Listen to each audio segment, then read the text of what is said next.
Hey, I'm really late on this. Melee at EVO. Um, I don't think it should really come as a surprise that Melee's at EVO this year. In fact, I bet that they would. Otherwise, I would have not changed my wedding date. So, funny story here. I originally booked my wedding date for August 5th, I believe, which was the weekend of EVO this year. I was thinking, well, in the past couple of years, no one's booked a tournament that weekend. EVO is in July. SmashCon and Shine are on other weeks before and after that weekend. So I was like, great. I have this weekend. Most of my friends are Smashers. They should be able to come on this off week. And then I saw that EVO was changed their date to August, which is something they've never done before. And so I was like, ugh, like that sucks. But I was like, okay, like we have to change our dates. Thank you, Vicky. Vicky being my fiance, for being gracious enough to accommodate to Smasher life and tournaments. But being that I was pretty confident that Melee was going to be at EVO this year, I changed my date. So all in all, not a big surprise that Melee is at EVO. Pretty cool this year that Melee is getting the Sunday stage. And from what I've heard, the main reason why Smash 4 was on stage last year was because of the Disney contract deal, and because implicitly because Smash 4 is no longer on Sunday. I think it's fair to assume that Disney did not re-up that contract for 2018, so therefore Melee gets a slot this year, as opposed to last year when Smash 4 got it. Now, to be perfectly fair, Smash 4 got mistreated horrendously 2 years ago at EVO 2016. So maybe the Sunday top 8 was an olive branch extension to the community to say, we messed up. We're really sorry. We're going to give you Sunday next year. Who knows? That's only speculation. So pretty cool. We're back on Sunday. Not a big surprise. And I think at this point we pretty much know what we're getting at EVO. Not a lot of setups. Really interesting seeding, which is not really. You shouldn't really harp on the Melee Stats team or the seeding team or whatever, because I think they're pretty limited on how they can swap players, and I think we can only see the top 32, and it's kind of pseudo random from there. Best of threes until top 8, or do we even get best of 5s in top 8? I don't even remember. It might just be I remember it being like, what was the year that Hungry Box and Wobbles played? Like in 2013, it was just the best of 3 for winners finals, if I remember correctly. So EVO being EVO, they're gonna have their own format. They're probably gonna stick with it. But I'm really happy to be at EVO again this year. It's always an exciting event. I think I probably wouldn't go to EVO as much, or I wouldn't be as down unless it was in Vegas. So really good location.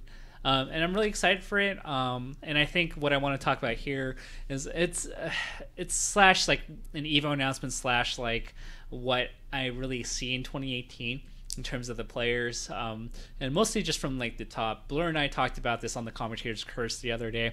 It seems like Leffen and Plup, at least in the beginning of this year, have looked really good. Leffen winning Valhalla and also being Armada again at Genesis and being Mango.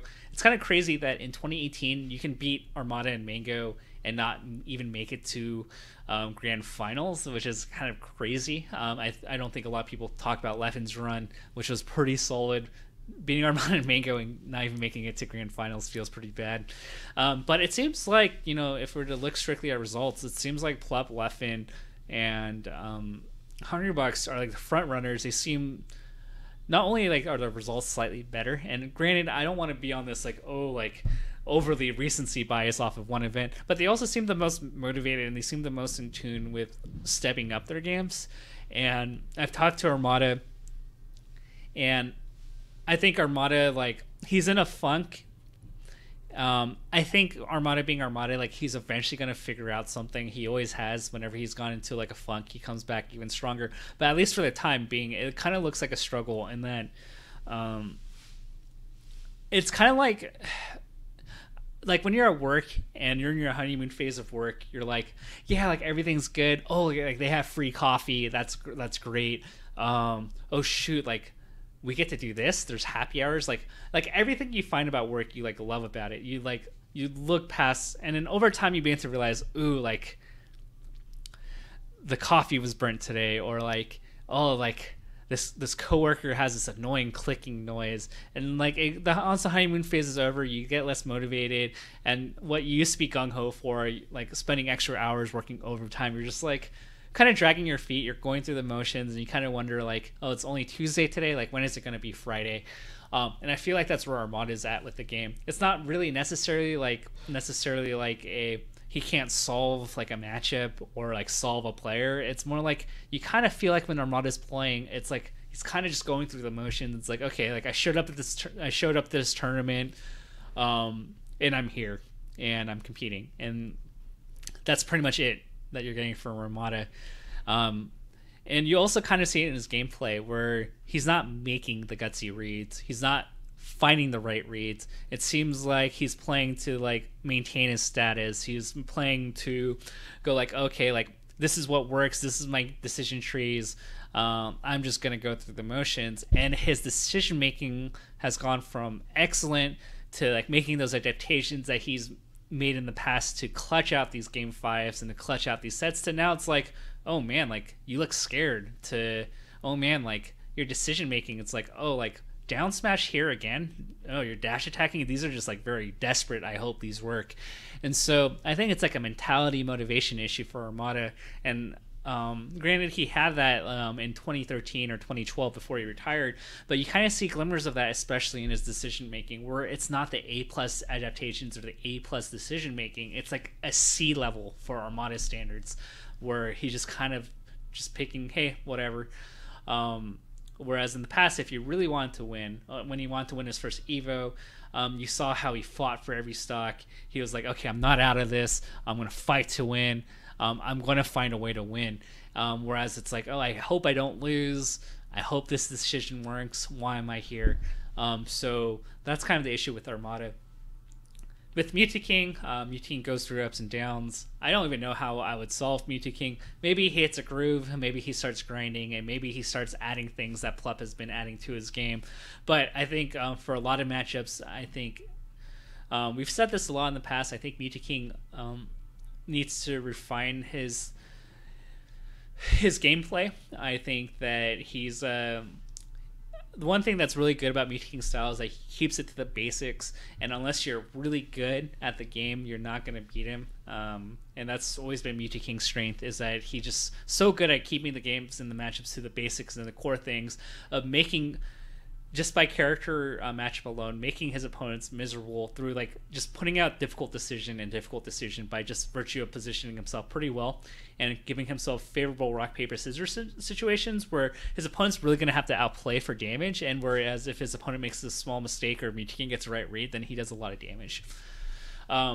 But we've seen how Plup has developed a lot in the past like few months, in the past year even, and there's a lot of things that he can implement from Plup for Sheik, and even the MDVA Marths for like Foxes, and or just for Marth in general, that I think he needs to start investing into. Mango's Mango. I think the big thing for him, if I were to give a little bit of coach's insight, is I need to work on his stamina, and so going to push him. I think the big issue here is that his little habits, not necessarily his habits, but the biggest struggle I've had, and I've said this on stream before, was the fact that he doesn't have a large stamina bar of playing.